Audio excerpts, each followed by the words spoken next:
It started like any other typical Thursday in the suburban world I called home, nestled quietly in a townhouse complex controlled by a homeowners association, or HOA, run by neighbors who took their power a little too seriously. I just pulled into my designated parking spot, me spot one I'd used for the past 3 years without issue, and that's when I saw her, Karen. She was the kind of neighbor who never smiled, never waved. Instead, she would glare at you through half-closed blinds, probably documenting every tiny infraction in her mind. On that particular day, I could feel the tension in the air. It was a little thicker than usual. There was an open house down the street, so the parking lot was unusually crowded. Her usual spot was taken, and I guess that was enough to set her off. I parked, shut my door, and before I could even make it to the front door of my house, I felt her eyes boring into me. She was in her SUV, just staring. I didn't think much of it until she rolled down the window, and in that unmistakable, accusing tone she said, "You know that's not your spot today." I was a little taken aback. "Actually, it is," I said, pointing to the sign right next to my car. Same spot I'd been using for years. But Karen wasn't half-wying it. "For today," she said, "the HOA designated overflow parking for the open house." I posted about it on Nextdoor. Now, I have to admit, I had to resist the urge to laugh. Nextdoor was where Karen lived out all her battles, posting passive-aggressive memes and ranting about whatever was bothering her that day. "I didn't see any official notice," I said, trying to keep it CIVYL. She smirked, a look I knew was coming. "Ignorance isn't an excuse," she said. "I'm on the HOA board. I make the notices." At this point, I just chuckled under my breath and walked past her. She followed, continuing to shout about community responsibility, respect, and how people like me were ruining the neighborhood. I didn't engage. I just went inside. That could have been the end of it. A minor spat in suburban purgatory. Except, it wasn't. The next morning, I discovered a deep scratch along the entire passenger side of my car.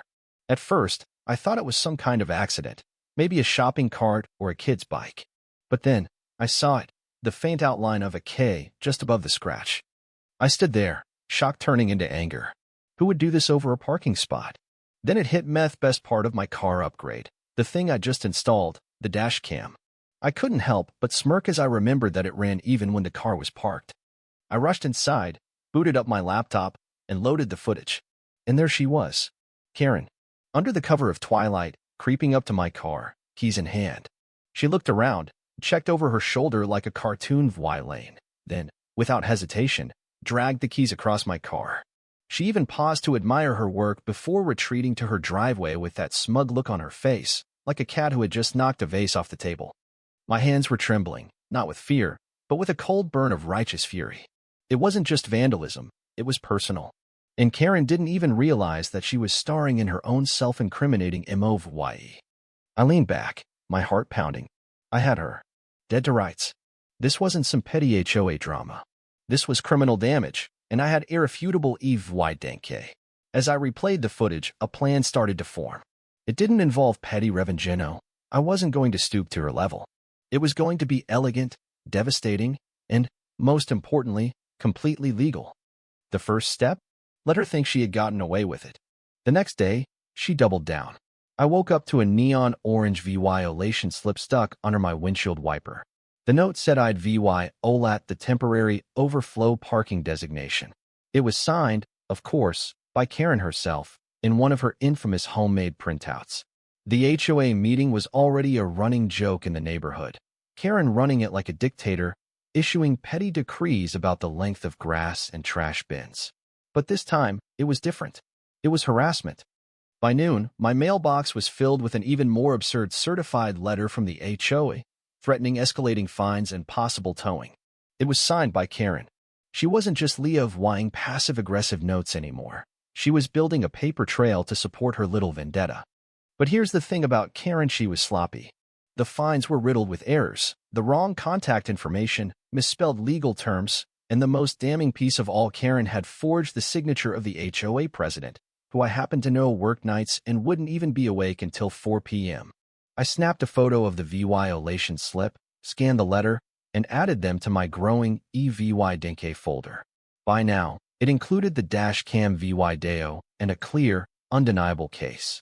But Karen wasn't done. That afternoon, She called for an emergency HOA meeting to discuss community safety concerns. I knew what this was about. She was going to try and present me as a rogue element disrupting the suburban peace. Of course, I attended. The meeting was in the community center, this beige, soul-sucking box of a building that smelled like old carpet and burnt coffee. I sat quietly in the back, arms crossed, watching Karen take center stage with her papers in hand and that smug, confident look on her face. "We have a serious issue," she began, clearing her throat theatrically.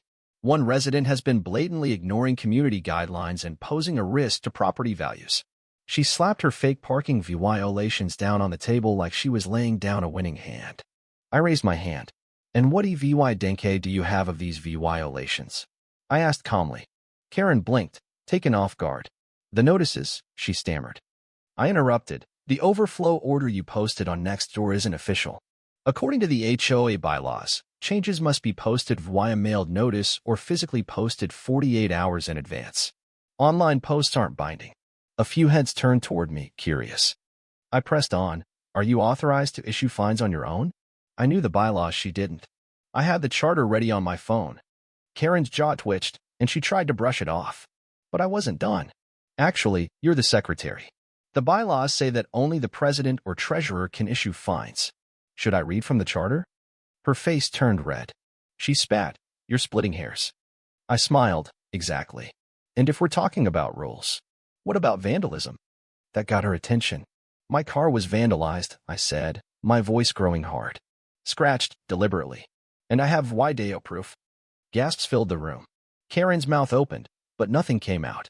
"Funny thing about dash cams," I said, leaning back. "They see everything, even at night." Karen went into full denial mode. "This is harassment. Defamation." I shot back. "It's a recording. Truth isn't defamatory." By now, the room was buzzing with murmurs. Karen knew she'd just been caught. She tried to rally, but it was too late. She stormed out, screaming about defamation and lawyers. I stood there, adrenaline fading, feeling the weight of what had just happened. And it didn't stop there. A few days later, Karen, in typical Karen fashion, sent me a cease and desist letter from her lawyer, accusing me of harassment. I took it straight to my lawyer, Elise, who wasn't just sure she was a bulldog. "It's a bluff," she said, smirking. "But let's not play defense. Let's subpoena the HOA's financial records." It took me a moment to process. Elise's plan wasn't just about getting revenge for my car. She was going after Karen's racket. Karen had been embezzling from the HOA, pocketing thousands in bogus charges and using her power to funnel money into her own account. When the financial records came in, the evidence was undeniable. Payments to fake companies, reimbursements to her personal account. Karen had been running a scam. And the HOA board, too scared to confront her, had been turning a blind eye for years. I knew this was the beginning of the end for her, but I had no idea how deep her downfall would go. The neighbors who had once feared Karen now began to speak out. They shared stories of how Karen had fined them for things like mowing the lawn too late or for a cracked sidewalk. One by one, the board members who had supported her turned against her, and soon, Karen was suspended. The HOA sent her packing, and her arrest was just the start.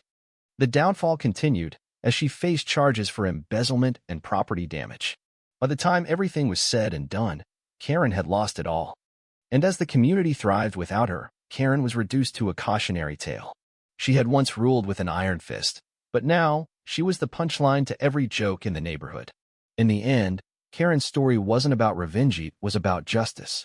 And sometimes, the best revenge is simply letting people like Karen hang themselves with their own arrogance.